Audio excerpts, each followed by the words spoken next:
Kanalıma hoş geldiniz. Bugün sizlerle mahlepli kurabiye yapacağız. Malzemelerimizi tezgahın üzerine aldık ve yapımını bekliyoruz.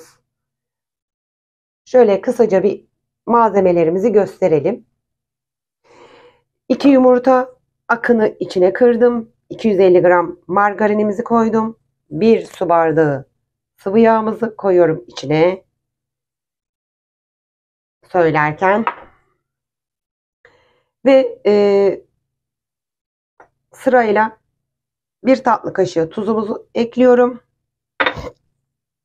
1 tatlı kaşığı şekerimizi ekliyorum. 2 yemek kaşığı sirkemizi ekliyorum kıyır kıyır olması için.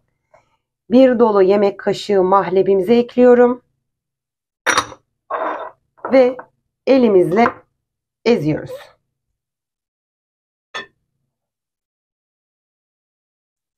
Malzemelerle güzel karıştırdım.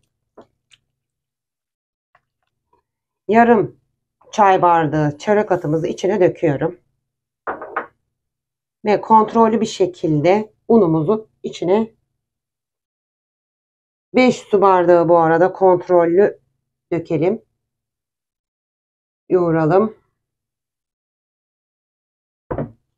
Hamurumuzu tezgahın üzerine aldık. Ve yavaş yavaş unu eklerken kabartma tozumuzu da içine koyuyoruz. 1 paket kabartma tozumuzu ve biraz daha unumuzu ilave ediyoruz. Tezgahın üzerine aldım bu arada. Rahat yoğurabilmek için yoğurmaya devam.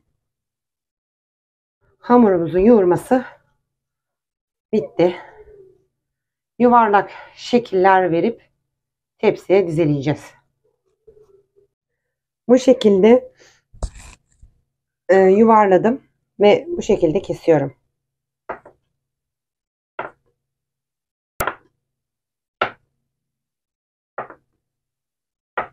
Baklava dilimler gibi.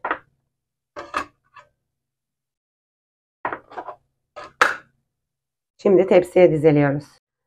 Rulo şeklinde yaptığımız ve kestiğimiz mahlepli kurabiyemizin üzerine yumurta sarılarımızla bir miktar sıvı yağ koydum içine. Şimdi karıştırıyorum. Üzerlerine süreceğim. Şu şekilde sürelim. Mahlepli kurabiyemiz fırına hazır. 170 derece fırına gönderiyoruz. Mahlepli tuzlu kurabiyemiz hazır. Fırından aldım. Soğumasını bekledim. Şimdi servis yapacağım. Mahlepli kurabiyemiz hazır. Deneyecek olanlara afiyet olsun. Kanalımıza abone olup yorum yazmayı unutmayın. Bir dahaki videoda görüşmek üzere. Bay bay.